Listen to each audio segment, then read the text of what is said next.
اگر تم بیوی کو مارو گے، اگر تم اس کو ذلیل کرو گے، اگر تم اسے بات بات پر ڈانٹو گے، اگر تم اسے اپنے والدین کے ملنے کے ساتھ روکو گے تو وہ کونا پکڑ کر رو سکتی ہے، وہ تمہارے گھر سے جا نہیں سکتی۔ یہ انداز اختیار کرنے سے پہلے تمہیں غور کرنا چاہیے۔ یہ سسرال والوں نے اپنی بیٹی تمہیں بیچی نہیں ہے بلکہ بیاہ کر دی ہے۔ یہ کسی کے جگر کا ٹکڑا ہے، کسی کے آنگن کی رونق ہے۔ یہ اپنے ماں باپ کے جگر کا ٹکڑا تھا جو والدین نے تمہیں دیا، بیچا نہیں ہے۔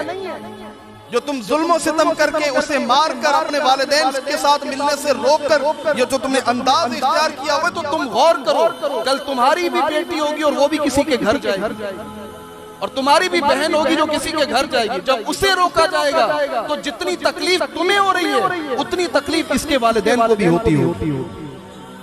کبھی غور نہیں کیا کہ کتنی قربانیاں دے کر یہ تمہارے پاس آئی، اپنے ماں باپ کو چھوڑا، اپنے بھائی بہن کو چھوڑا، اپنے اس گھر کو جہاں پر اس کی پرورش ہوئی، جہاں وہ پیدا ہوئی، اس کو چھوڑا، اور پھر تمہارا مزاج جیسا بھی تھا تمہارے ساتھ رہنا گوارا کیا، تمہاری باتوں کو برداشت کیا، تمہاری طبیعت کو برداشت کیا، تمہاری پسند کا خیال رکھا، تمہاری کڑوی باتیں سنی، تمہارے مزاج کو برداشت کیا، اور پھر خدا نہ کرے اگر تم نے طلاق دی تو ساری زندگی اکیلے بیٹھ کر گزاری۔ کبھی اس چیز پر غور نہیں کیا۔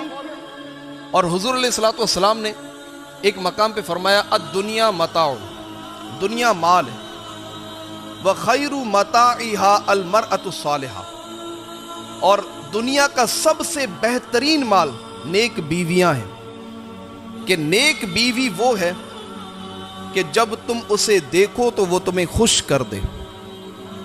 اور ایک روایت کے اندر فرمایا نیک بیوی وہ ہے جو دینی امور میں شوہر کی مدد کرے۔ مثلاً اگر شوہر نماز پڑھنے کے لیے جا رہا ہے تو وہ نماز کے اندر رکاوٹ نہ بنے، شوہر اگر علم دین سیکھنے جا رہا ہے تو وہ علم دین سیکھنے میں شوہر کی مدد کرے، شوہر اگر داڑھی رکھنے جائے تو وہ داڑھی رکھنے میں رکاوٹ نہ بنے، شوہر اگر دین کی طرف چلنا چاہے تو وہ اس کی معاونت کرے، رضامندی کا اظہار کرے، خوشی کا اظہار کرے، اس میں رکاوٹ نہ بنے۔ اور ایک تعریف یہ بھی بیان کیا زوجۃ الصالحہ کی کہ جو شوہر کے مال اور اس کی عزت کی حفاظت کرے۔ شوہر جب گھر سے چلا جائے تو یہ اپنی عزت کی حفاظت کرے، اولاد کی اچھی تربیت کرے، کفایت شعاری کرے، اور عورت اپنے مرد کی ناشکر نہ ہو، نافرمان نہ ہو۔ یہ الزوجۃ الصالحہ کی شرح محدثین نے۔